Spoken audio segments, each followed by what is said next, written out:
அன்பர்களுக்கு வணக்கம். ஜனவரி 25ஆம் தேதி தைப்பூசம் முருக பக்தர்களால் வெகு சிறப்பாக கொண்டாடப்பட உள்ளது. முருகன் கோயிலெலாம் கடை கட்டியிருக்கோம். இந்த நேரத்தில் நம்ம என்ன பண்ணணும் அப்படின்னு சொன்னால், முருகர் வழிபாடு ஒரு பக்கம், இன்னொரு பக்கம் நமது வாழ்க்கையை மேம்படுத்தக்கூடிய ஒரு பயிற்சியை எடுக்கிறதுக்கு நம்ம உறுதி இருக்கணும். அப்படி என்ன விதமான பயிற்சி அப்படின்றத நம்ம இப்போ பார்க்க போகிறோம். இந்த வீடியோ தொடர்பாக ஒரு சில சந்தேகங்கள் பலருக்கு எழலாம். அதை முதல்ல கிளியர் பண்ணிவிட்டு அதுக்கப்புறமா என்ன பயிற்சி அப்படின்றத நான் சொல்கிறேன் உங்களுக்கு. இது இந்த பயிற்சியானது ஆன்மீகம் தொடர்பான பயிற்சியா அப்படின்னு கேட்டால் கண்டிப்பாக ஆன்மீகம் தொடர்பான பயிற்சி தான். ஆனால் இதுக்கு மதம், சாதி, குலம், கோத்திரம் இதெல்லாம் எதுவுமே தடை கிடையாது. தாராளமாக எல்லாருமே செய்யலாம். ஏன்னா உங்களை மேம்படுத்தி கொள்வதற்கான பயிற்சி தான் அது. இது ஒன்று. நம்ம சந்தேகம் நம்பர் 1. சந்தேகம் நம்பர் 2 நான் ஒரு குறிப்பிட்ட சாமியை நான் வணங்கிட்டு இருக்கேன். இப்போ நான் இயேசு கிறிஸ்து வணங்கிட்டு இருக்கேன். நான் அல்லாஹ் ப்ரே பண்ணுறேன். அல்லாஹ்வுக்கு தொழுகை பண்ணிகிட்ருக்கேன். அதே மாதிரி நான் சர்வேஸ்வரனை வேண்டிகிட்டு இருக்கேன், அம்மனை வேண்டிகிட்டு இருக்கேன். ஒவ்வொருத்தரும் ஒரு சாமியை கெட்டியாக பிடிச்சிட்ருப்பீங்க. அப்படி இருக்கும்போது, அந்த வழிபாட்டில் இருக்கும்போது நான் இதை செய்யலாமா அப்படின்னு கேட்டிங்கன்னா 100% செய்யலாம். ஏன்னா இது கண்டிப்பாக நீங்கள் தான் செய்யணும். நீங்கள் கும்பிட்ற சாமியோட உங்களுடைய கனெக்டிவிட்டியை ரொம்ப எளிமையாக, ஆனால் அதே சமயம் ஆழமான கனெக்டிவிட்டி ஏற்படுத்துறதுக்கு இந்த பயிற்சி உங்களுக்கு உதவும். அதாவது இறைவன் அப்படின்னா என்னன்ற ஒரு புரிதல், ஆத்மானா என்னன்ற ஒரு புரிதல், அதாவது சாமிகிட்ட நீங்கள் எப்படி வேண்டணும், உங்கள் வேண்டுதல் எப்படி பலிதமாகும், இதெல்லாம் இந்த பயிற்சி செய்ய செய்ய யாருமே சொல்லாமல் நீங்களே அதை உணர முடியும். அதுக்காக தான் இந்த பயிற்சி. இது நம்பர் 2. நம்பர் 3 என்ன அப்படின்னா, ஒரு சில லேடிஸ் கர்ப்பமாக இருப்பாங்க, அது வயிற்றில் சிசு சுமந்துட்டு இருப்பாங்க. ஒரு சிலர் மாதவிலக்காக இருப்பாங்க. அவங்க செய்யலாமா அப்படின்னு கேட்டால் 100% செய்யலாம். எந்த விதமான தடையும் இல்லை. அதுவும் வயிற்றில் கருவை சுமப்பவர்கள் செய்வது ரொம்ப சிறப்பு. ஏன்னா நீங்கள் இது மானசீகமாக செய்ய போகிறீங்க. உடலில் எக்ஸசைஸ் பண்ணுற மாதிரிலாம் ஒன்றும் கிடையாது. அதனால் டாக்டர் கன்சல்ட் பண்ணணுமோ அப்படின்ற எண்ணம் உங்களுக்கு வேண்டாம். அப்படி இருந்தால் நீங்கள் பண்ணுறோம்னா பண்ணிக்கோங்க. இது என்ன பண்ணும், அதாவது நீங்கள் செய்ய போகிற இந்த பயிற்சியின் மூலியமாக உங்கள் குழந்தை மிக ஆரோக்கியமாக அறிவுபூர்வமான குழந்தையாக உங்களுக்கு பிறக்கிறதுக்குள்ளான 100% வாய்ப்பு இருக்குது. அதனால் கண்டிப்பாக செய்யுங்க. மாதவிலக்காகவும் செய்யலாம். யாருக்கும் இந்த தடையும் கிடையாது. இதில் உணவு கட்டுப்பாடு உண்டா அப்படின்னு ஒரு சந்தேகம் பல பேருக்கு இருக்குது. உணவு கட்டுப்பாடுன்றது பெரிய அளவுக்கு கிடையாது. ஏன்னா நீங்கள் செய்ய போகிறது மனதுக்கு உண்டான பயிற்சி தான்.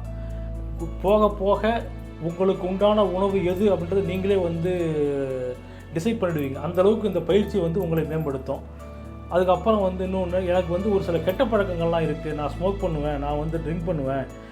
அப்படி இருக்கும்போது என்னால் இந்த பயிற்சி செய்ய முடியுமா, செய்யலாமா அப்படின்னா தாராளமாக செய்யலாம். நீங்களும் அவசியம் செய்ய வேண்டிய பயிற்சி தான் அது. உங்களை அந்த கெட்ட பழக்கத்திலிருந்து மீட்டெடுத்து உங்களை ஒரு புதிய மனிதராக, அதாவது உங்களை பார்த்தா மற்றவங்க கையெடுத்து கும்பிட்ற அளவுக்கு ஒரு தேஜஸ் உள்ள மனிதராக உங்களை மாற்றக்கூடியது இந்த பயிற்சி தான் அது. அதனால் கண்டிப்பாக நீங்களும் செய்யலாம். இன்னொன்று, அதுக்கப்புறம் ஒரு சில பேர் சொல்லுவாங்க, நான் ரொம்ப பிஸி ஷெட்யூல் இருக்காங்க, என்னால் எப்படிங்க இதெல்லாம் செய்ய முடியும் அப்படின்னா, உங்கள் வாழ்க்கை உங்கள் கையில். நீங்கள் வாழ்க்கையில் மேம்படணும். மனசு தெளிந்த நீரோடை போல் பக்காவாக இருக்கணும். நான் செய்கிற ஒரு செயலும் சரியாக இருக்கணும், மகிழ்வாக இருக்கணும், குடும்பம் மகிழ்வாக இருக்கணும், நீங்கள் மகிழ்ச்சியாக இருக்கணும். அப்படின்னா நீங்கள் உங்களுக்காக, உங்கள் குடும்பத்துக்காக ஒரு நாளைக்கு 10 நிமிடங்கள் அல்லது 15 நிமிடங்கள் ஒதுக்கியே ஆக வேண்டும். வேறு வழியே கிடையாது. இதுக்கு எக்ஸப்ஷன் வேறு ஏதாவது பண்ணலாமான்னா அதெல்லாம் நோ எக்ஸ்கியூஸ். அது நீங்கள் தான் முடிவு பண்ணிக்கணும். இந்த பயிற்சி பண்ணுறதுனால என்ன பலன், இப்போ முதல்ல சொல்லியிருப்பேன். உங்கள் மனது ஒரு தெளிந்த நீரோடை போல் பக்காவாக இருக்கும். உங்கள் மனசு ரொம்ப கிளியராக இருக்கும். எந்த விதமான உங்களுக்கு இந்த ஆசிலேஷன் இருக்காது. அதுதான் மெயின். ஒருத்தருக்கு ஒரு ஆசிலேஷன் மைண்ட் இருந்துன்னு சொன்னால் அவங்களால எந்த விதமான தெளிவான முடிவு எடுக்க முடியாது. மற்றவங்க சொல்கிறதையும் கேட்டுக்க மாட்டாங்க, இவங்களும் தெளிவாக முடிவு எடுக்க மாட்டாங்க, ஒரு குழப்பத்திலே இருப்பாங்க. அதனால் அவங்க ரொம்ப சிரமப்படுவாங்க. அது ஒன்று, அந்த ஆசிலேஷன் மைண்ட் இருக்காது. 2வது, பிளட் ப்ரெஷர் இருந்தால் படிப்படியாக குறையும். ஒரு சில பேருக்கு இந்த பல்பிடேஷன் பண்ணுவாங்க, அந்த படபடப்பு இருக்கும் சில பேருக்கு. அதெல்லாம் இருந்ததுன்னா கண்டிப்பாக நீங்கள் ஒரு நல்ல ஒரு ரிசல்ட்டை நீங்கள் எதிர்பார்க்கலாம். நீங்கள் உணர்வீங்க. அப்படி உணர்ந்தால் நீங்கள் தயவுசெய்து கமெண்ட்டில் சொல்லுங்கள். அப்போ தான் மற்றவர்களும் இதன் மூலம் இப்போ பயன்படுறதுக்கு ஒரு உத்வேகம் கிடைக்கும். அதனால் மறக்காமல் தயவுசெய்து கமெண்ட்டில் உங்களுடைய அனுபவத்தை சொல்லுங்கள். நான் ஆமாம் இந்த எக்ஸசைஸ் நான் பண்ணேன், எனக்கு இது கிடைச்சிது, இல்லை நான் பண்ணேன் இது எனக்கு கிடைக்கல, அது எதுவாக இருந்தாலும் சரி, எது பாசிட்டிவ் ஆர் நெகட்டிவ், அதனால நீங்கள் கமெண்ட்டில் சொல்லுங்கள். சரிங்களா? நீ பயிற்சின்றியே இந்த பயிற்சி எப்போ பண்ணணும் அப்படின்னா, இந்த பயிற்சி வெறும் வயிற்றில் தான் பண்ணணும். ஒன்று காலையில் பண்ணுங்கள், கூடுமான வரை எல்லாருமே வந்து பிரம்ம முகூர்த்த நேரத்தில் எழுந்திருக்க முயற்சி பண்ணுங்கள். அது அந்த நேரத்தில் செய்கிற ஒரு செயலும் 100% வெற்றி. அதில் வந்து எந்த விதமான மாற்று கருத்துக்கும் இடம் இல்லை. அப்படி வந்து உங்களால் காலையில் எழுந்திருக்க முடியல, நீங்கள் லேட்டாக படுக்கிறீங்க அப்படின்னு சொன்னால் எழுந்திருக்கிறப்ப ப்ரஷ் பண்ணிவிட்டு வெறும் வயிற்றில் வந்து இந்த பயிற்சியை பண்ணுங்கள். அதே மாதிரி மாலை வேலைகள் நேரம் தான் பண்ணுங்கள். அப்படி இல்லைன்னு சொன்னால் இரவு படுப்பதற்கு முன்னே நான் வந்து வீட்டுக்கு வரதுக்கு மணி 10 எப்படிங்க படுறது அப்படின்னு சொன்னால் அது நீங்கள் தான் முடிவு பண்ணிக்கணும். ஏன்னா சாப்பிட்டுட்டு ஒரு 3 மணி நேரம் கழித்து தான் வந்து உறங்க செல்ல வேண்டும். இதுதான் வந்து மருத்துவ நியதி. அப்போ தான் வந்து இந்த உணவு வந்து சீரணமாகும். அந்த 3 மணி நேரம் கழித்து நீங்கள் பண்ணும்போது உங்களுக்கு வந்து எந்த விதமான பிரச்சனையும் இருக்காது. சும்மா இரு மனமே, அதுதான் உனக்கு சுகமே. அதுதான் வந்து இந்த பயிற்சியோட தத்துவம் வந்து அதுதான். நம்ம நிறையா பயிற்சிகள் பார்க்க போகிறோம். இந்த பயிற்சியோட தத்துவம் அதுதான். அப்படி என்ன பயிற்சி அப்படின்னு சொன்னால் ஒன்றும் இல்லைங்க. நீங்கள் வந்து சும்மா இருக்க போகிறீங்க. எப்படி சும்மா இருக்கிறது அப்படின்னா என்ன, அதாவது நீங்கள் ஃபஸ்ட்டு வந்து உட்காரணும். எப்படி உட்காரணும்? உங்களுக்கு எப்படி சௌரியமோ, அதாவது நீங்கள் உட்காந்து இந்த கால் வலி வந்து உங்களுடைய எண்ண ஓட்டங்களோ இல்லை நீங்கள் உங்கள் கவனமோ அந்த வலி மேலே போகக்கூடாது. அந்த மாதிரி உங்களுக்கு சௌரியமாக உட்காந்துங்க. உங்களுக்கு கீழே உட்கார முடியல அப்படின்னா சேரில் உட்காந்துங்க. காலை வந்து பத்மாசனத்துலாம் வைக்கணும் அப்படிலாம் கிடையாது. உங்களுக்கு எப்படி சௌரியமாக வச்சுக்கோங்க. கையை அதேமாதிரி வந்து இந்த குறிப்பிட்ட முத்திரையில் எல்லாம் சின்ன முத்திரையில் தான் வைக்கிறோமானா அதெல்லாம் கிடையாது. உங்களுக்கு வந்து எப்படி சௌரியமோ அப்படி உட்காந்துங்க. கையை எப்படி சௌரியமோ அப்படி வச்சுக்கோங்க. அதாவது அந்த உட்கார போகிற 5லிருந்து 10 நிமிடங்கள் உங்களுக்கு வந்து உடல் ரீதியாக எந்த தொந்தரவும் இருக்கக்கூடாது. அந்த கவனம் வந்து அந்த வலி மேலேயோ இல்லை உடல் மேலேயோ போகக்கூடாது. அதுக்காக தான் வந்து உங்கள் சௌரியம் போல் உட்காருங்கன்னு சொல்கிறது. ஃபஸ்ட்டு நீங்கள் உட்காந்துட்டு நல்லா ரிலாக்ஸ் பண்ணிக்கோங்க.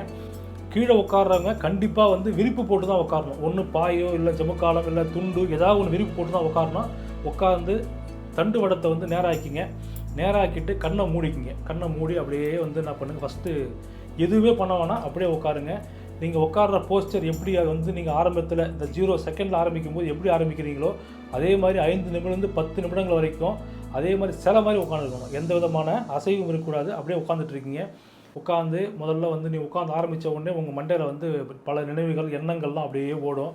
அதெல்லாம் எதுவுமே கவனிக்காதீங்க. அந்த எண்ண ஓட்டங்கள் நீங்கள் கவனிக்க ஆரம்பிச்சிங்க அப்படின்னு சொன்னால் உங்களுக்கு வந்து கவனம் பூரா அது மேலேயே போயிடும். அதனால் வந்து அதை அப்படியே ஒமிட் பண்ணுங்கள். நீங்கள் என்ன பண்ண போகிறீங்க, உட்காந்துட்டீங்க. இப்போ வந்து உடலில் இருக்கிற ஒரு ஆர்கனையும் அதாவது ஒரு உள் அவயங்களும் பாருங்கள்.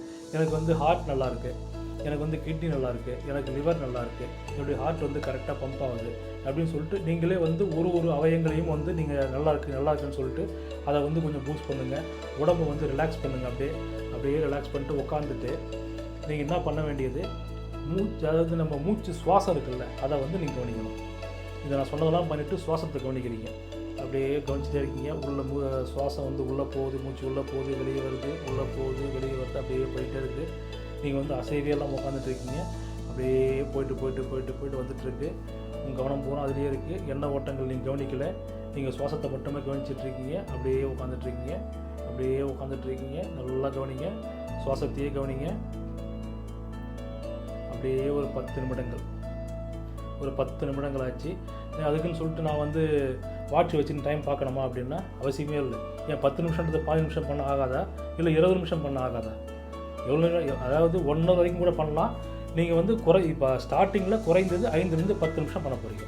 நீங்கள் பண்ணிவிட்டு ரிலாக்ஸ் பண்ணிவிட்டு கண்ணை வந்து நல்லா கையை வந்து தேய்ச்சி கண்ணில் அப்படி ஒத்திக்கிட்டு ரிலாக்ஸ் பண்ணி கை காலம் ரிலாக்ஸ் பண்ணிவிட்டு ஏந்துட்டு அதுக்கப்புறம் நீங்கள் வந்து பெட்டுக்கு போங்க, இல்லை உங்கள் வேலையை செய்யுங்க.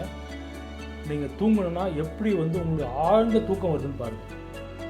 இது வந்து செய்ய உங்களுக்கு எந்த அளவுக்கு வந்து ஒரு ஆழ்ந்த தூக்கம் வருது, உங்களுடைய செயல்பாடுகள் வந்து இதற்கு முன்னாடி எப்படி இருந்தது, இதற்கு பின்னாடி எப்படி இருந்ததுன்னு சொல்லிட்டு நீங்கள் நோட் பண்ணி பார்க்கணும். அப்போ தான் வந்து கிடைக்கப்பட்ட பலன்கள் என்னன்றது நீங்களும் தெரிஞ்சுக்கலாம், அடுத்தவங்களுக்கும் நீங்கள் சொல்லித்தரலாம். இப்போ இவ்வளோ தூரம் சொன்னியடா நீ செய்யறியா அப்படின்னு சொல்லிட்டு ஒரு கேள்வி வந்து கேட்கறது எனக்கு தெரியுது. நானும் இப்போ அந்த முயற்சியில் இருக்கேன். அதனால தான் உங்களுக்கு வந்து நான் ஒரு புக்கில் படிக்கிறேன், ஒரு வீடியோவில் பார்க்குறேன், எனக்கு ஒரு நண்பர்கள் வந்து பரிந்துரை பண்ணுறாங்க. நான் ஏற்கனவே மெடிடேஷன்லாம் பண்ணியிருக்கேன். ஆனால் வந்து இந்த மாதிரி ஒரு எளிமையான ஒரு பயிற்சியை நான் பண்ணதில்லை. அதனால் வந்து இப்போ நான் வந்து இதை நான் கையில் எடுத்து பண்ணிகிட்ருக்கேன். சேர்ந்து பண்ணுவோம், சேர்ந்து வந்து பலனடைவோம். என்ன நமக்கு கிடைக்குதோ அதை வந்து கமெண்ட்டில் சொல்லுவோம், நண்பர்களுடன் பகிர்வோம். மீண்டும் ஒரு வீடியோவில் சந்திப்போம். நான் அம்மா கோபி.